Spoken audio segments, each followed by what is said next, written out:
All right, what's up, you guys? Welcome to the Sunday edition here on SHARKNEWZ. It is officially February 1st, which means it is officially G.I. Joe Day.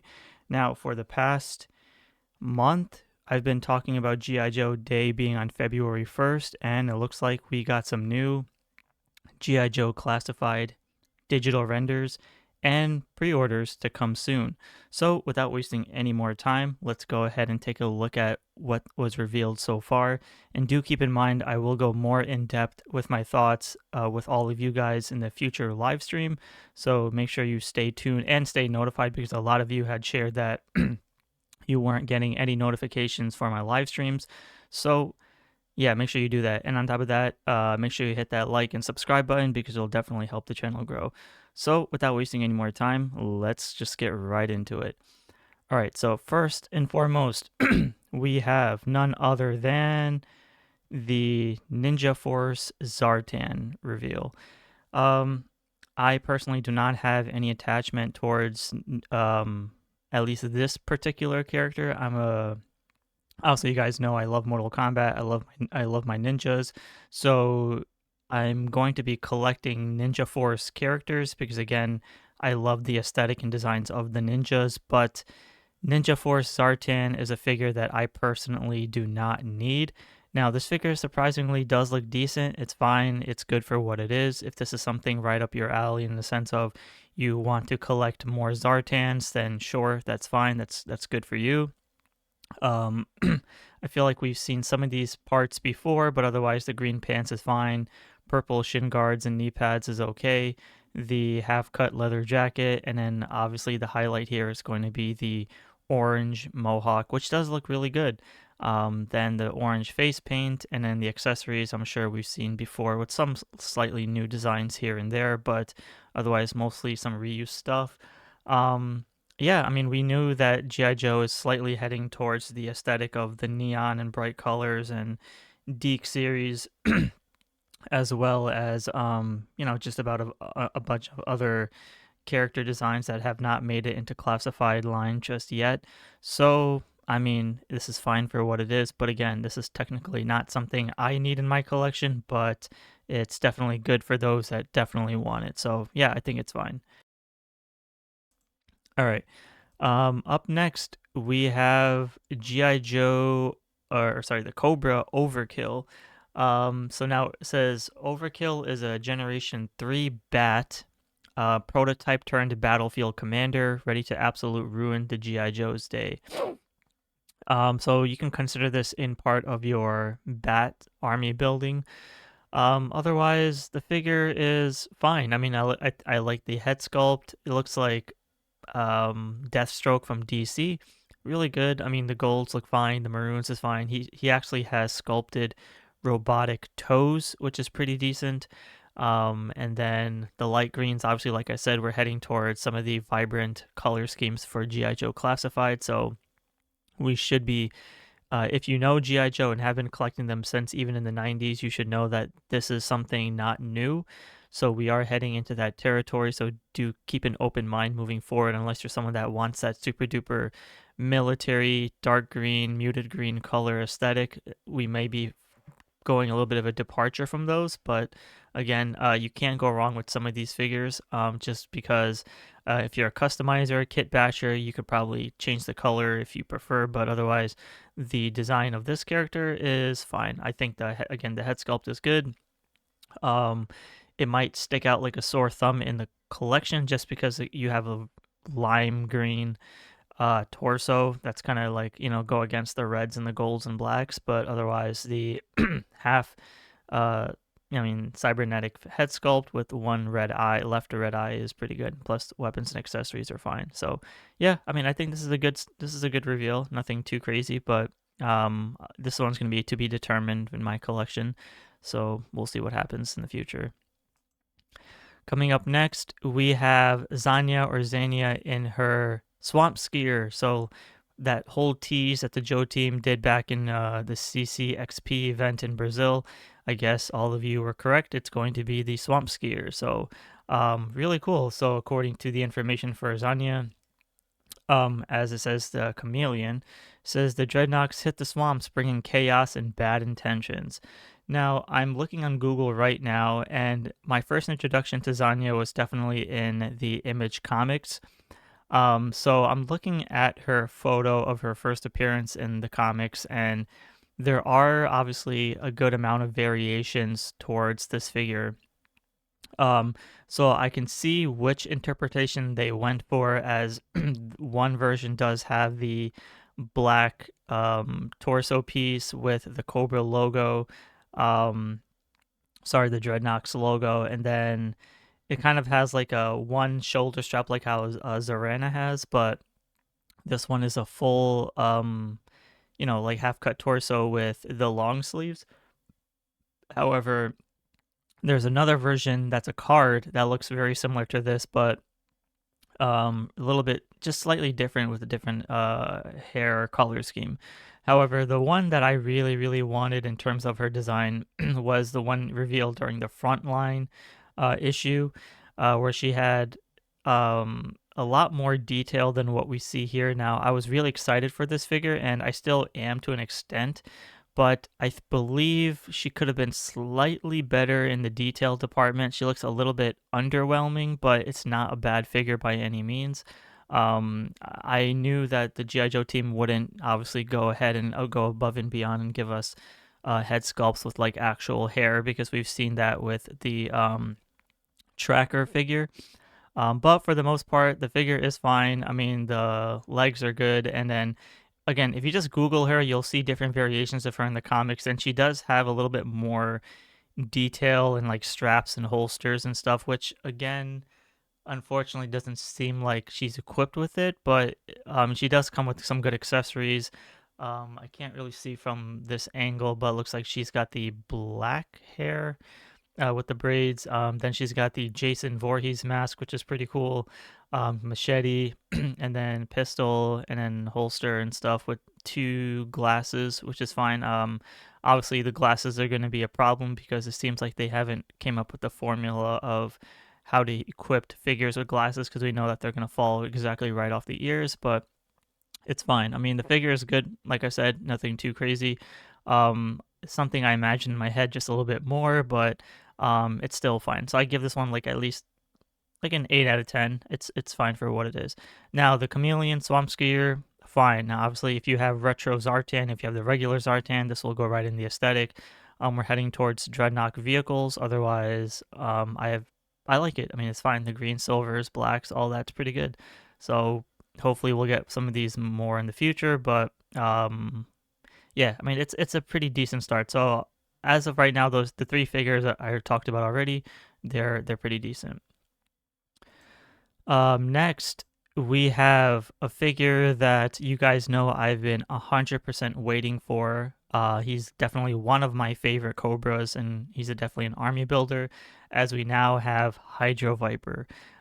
This might be a little bit hard to see because his colors are muted into the background, but I have some good things to say about it and a slight nitpick, so just hear me out. So the good is that this is 100% accurate to the source material, in the sense of it looks just like the original O-ring that this figure is based off of. It pays homage to it, good respect. We've seen these flippers before. We've seen them with the wetsuit figure, so we knew the 100% that was coming.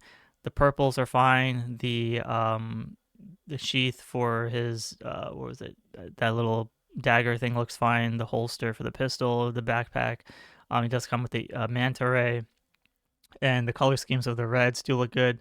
The vest has the browns. The head sculpt is great, and he does have green eyes, which I thought is awesome too. And yeah, like it's a really good figure. I definitely give it like an 8 or 8.5 out of 10. This is fine. Now the big nitpick that I have for this particular figure is there's nothing wrong with the design of the mask that they gave this figure. Now, I talked about it numerous times before. So if you own the original O-ring, you know that one was kind of really mediocre, in the sense of they just colored it all red. They didn't bother putting any coloring onto the helmet, which looks, it's probably one of the best designed helmets that I've seen. on a G.I. Joe figure, especially being an underwater character. So the G.I. Joe team took the liberty in going into the retro route and giving us the red mask, which again pays homage to the O-ring. And it's detailed well, it's detailed fine. It's got the hose pieces and it has the black little V-shaped thing and then the yellow menacing eyes, all that. Like, it looks great, 100%. I'm very happy about this. It's fine. Now, the only nitpick that I have to say about this particular figure, and do hear me out, this is not like a negative or super duper bad feedback, but what I really would have preferred is the artwork version has him wearing the brown mask. Now, right now, we don't know if this is going to be a retro release like how Crazy Legs was revealed. So if it's part of the retro card packaging, then 100%, then I take everything back. This is all fine. But if they put this figure inside a regular classified packaging where it's like the sturdy black boxes, black and blue boxes, that's kind of a missed opportunity, because if you Google or know the original artwork for Hydro Viper, you know that his mask is very haunting, very intimidating, and it has the brown color schemes, which we'll talk about in the live stream. So if they had given him that color scheme on this particular figure, I would have easily been said, yeah, so we're going to get a re-release of Hydro Viper in the red. That probably would have made more sense to me, because then you can have like the leader for Hydro Viper and then have the army builders for Hydro Viper, you know, like have the one in the brown mask, kind of like how we had the snow serpents with the wolf. Could have done the same design, but they went ahead and went the retro route. So again, it's fine. It's 100% accurate. It's great. I'm happy that this figure's coming out. I will probably get this figure, but it's just, I think that they easily could have just done something more with the mask, in the sense of give us the brown version first with that intense hardcore detail, and then go with this version, this matte, or give us both masks. I don't know, but regardless, it's like an 8.5 out of 10. But yeah, other than that, that's the only nitpick I have, is just the masks, but the rest is fine. So yeah, pretty cool. So we'll talk more about this on the live stream. Up next, we have, holy crap, Red Dog and Taurus. Now, the big takeaway here that everyone is complaining about is Taurus's height. He is pretty small, and he looks not as muscular as he should be, which is extremely unfortunate. Now, I'm going to give the benefit of the doubt that just like how we had the Tripwire and Roadblock 2-pack from Tiger Force, that maybe he looks short because they're trying to fit all the weapons and accessories around him, so they had to scale him down a bit. But that doesn't seem like it's the case, because we know Mercer is slightly smaller in the classified skill. Like, he's not that small anyway, but should have been a lot taller. However, Red Dog, though, fantastic, great figure. I give it like a 9 out of 10. Good. There's like literally nothing to say about that figure other than it's good. Like, I like it. It has the holsters, the straps, the black belts, and then the head sculpt looks fine. Hair looks great. Taurus, however, that's the downfall of the 2-pack, is his height. I mean, he looks very scrawny. Like, it's muscle, but it's scrawny. Watch the G.I. Joe animated movie, the 87 one. He's freaking jacked. He's buffed up, man. And I feel like this is kind of an insult to this character, because yeah, the bald head is fine, the menacing facial expression is fine, the beard is fine, as Emily stated before, that they sculpted his beard really well. I personally don't see anything too crazy about it, but it's fine. We've seen his legs and torso the legs before. He's got those airborne pants, which is not my favorite at all, but mainframe as well. But you know, it's what it is what it is. The weapons are good, nothing against it. The yellows and then the silvers and all that stuff is fine. But once again, the scrawniness of the muscle and the height is just, it could have been a lot better. So I don't know. Well, it's like they knew what the right way to go about this figure was, but they just didn't aim there, so it's very unfortunate. However, yeah, we'll share our frustrations in the live stream. So I think it looks fine. It's good for what it is, but like I said, it just could have been a lot better. Otherwise, Red Dog, though, is definitely a good figure. And then last but not least, we have Airtight, which is 100% accurate to the original version. So this is obviously like a 9, 10 out of 10 figure. Nothing to say about this guy other than he looks just like how he's supposed to be. Now, obviously, I would have also prefer like a version where it's a little bit more modernized and updated, just like how we had Blowtorch, but it's not bad at all. This is an essential character. We've been waiting for Airtight for probably one of the longest times ever. So this is a great surprise, just like Overkill finally giving us Airtight. So very happy welcoming addition into the line. So I'll definitely most likely pick this one up as well. It's good to have in the collection. So yeah, nothing too crazy to say about this one, but otherwise it's a great addition into the line. So I'm really happy for those that wanted Airtight, but it seems like a lot of people wanted Flash or Grand Slam to be revealed, but we have nothing against that just yet. And then to end off the video, we have the silhouette version of a cowboy. Now everyone is saying this is definitely going to be retro Wild Bill in the cartoon colors, because we know that the Haslab version had the Wild Bill in his O-ring color scheme. Now there's a leak listing that Destro is my spirit animal had shared before that we're going to get a retro Wild Bill, and then there was also a leak image of someone finding a prototype of a Wild Bill figure, so that could easily be a retro Wild Bill in the sense of maybe it's the same exact green color scheme that was part of the Haslab, just now we have a little bit more stuff added to it in sense of like an axe and a knife. But some people are saying it could be retro Wild Bill with the blue overalls and the orange vest, so it could go either way, or it can be like an actual cowboy from back in the day.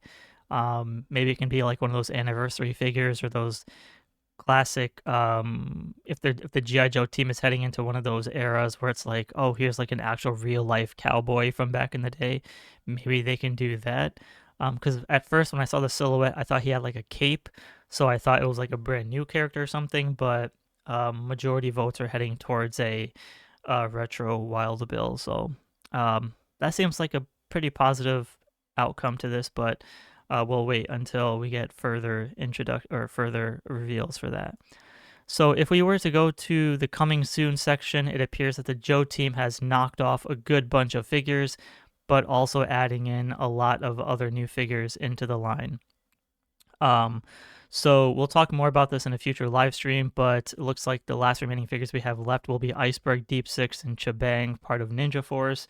And if I were to go on their G.I. Joe page on socials, which I'll have the link in the description below from Hasbro Pulse as well, it says the pre-order information is coming soon. More intel drops during this year's New York Toy Fair.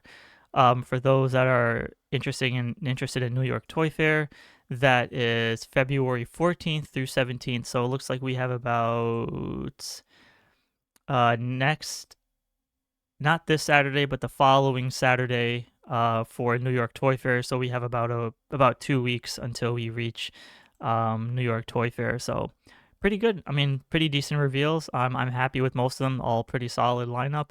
Otherwise, stay tuned for a future live stream where we'll go more in depth and detail for these figures. But otherwise, let me know in the comments below what you think about these reveals, and I'll talk to you all in the next episode.